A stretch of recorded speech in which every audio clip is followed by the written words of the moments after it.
भेदभाव, यौन उत्पीड़न, बहिष्कार। ये 3 शब्द किसी को भी डराने के लिए काफी हैं, लेकिन मलयालम फिल्म इंडस्ट्री में 17 तरीकों से महिलाओं को शोषित किया गया। ये बात 19 अगस्त को जारी हुई जस्टिस के हेमा कमेटी की रिपोर्ट में सामने आई।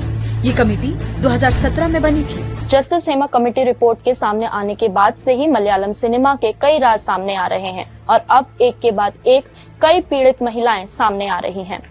उनका कहना है कि पूरी फिल्म इंडस्ट्री में एक पावर स्ट्रक्चर एग्जिस्ट करता है जो कुछ पुरुष चला रहे हैं। दैनिक भास्कर की रिपोर्ट ऐसी ही 4 भयानक कहानियों को पटोरती है।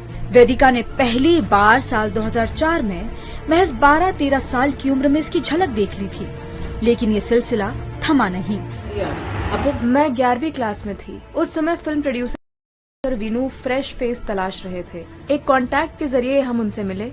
वो हमारे घर आए, एक्टिंग टेस्ट लिया, फिर वो अलग से बात करने के बहाने दूसरे कमरे में ले गए। वो कहने लगे कि इंडस्ट्री में कास्टिंग काउच आम है, अगर कोई तुम्हें कुछ करने के लिए बोलता है तो हाँ ही बोलना।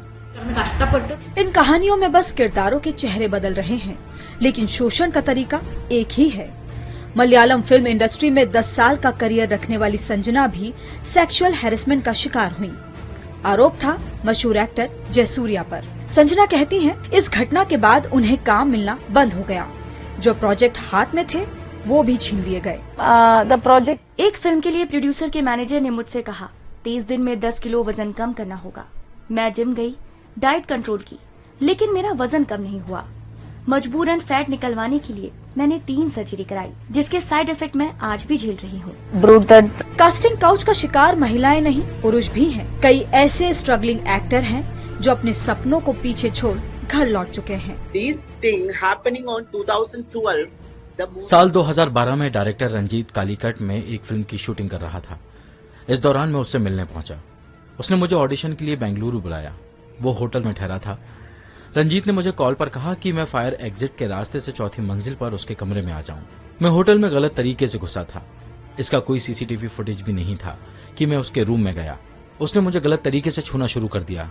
जबरदस्ती मेरे कपड़े उतार कर मेरी न्यूड तस्वीरें खींची। Same time Ranjit was there. ये शोषण एक्टर्स तक सीमित नहीं है।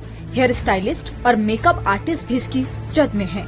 इस मामले में आरोपियों ने भी अपनी बात रखी है। मुझ पर लगे आरोप गलत हैं। आरोप लगाने वाली एक्ट्रेस को फिल्म में नहीं लिया गया था। वो अब हेमा कमेटी रिपोर्ट के जरिए बदला ले रही है। मैं इस बारे में अभी बात नहीं करना चाहता। कोर्ट और पुलिस को फैसला लेने दिया जाए। एक्टर जयसूर्या ने हमारे कॉल या मैसेज का जवाब नहीं दिया। सोर्स ने हमें बताया कि वो दुबई चले गए हैं। कॉम्प्रोमाइज, सेटलमेंट, ये शब्द इस इंडस्ट्री में आम है। सभी कहानियां बताती हैं कि फिल्मों में काम करने के लिए कॉम्प्रोमाइज करने की सलाह दी जाती है।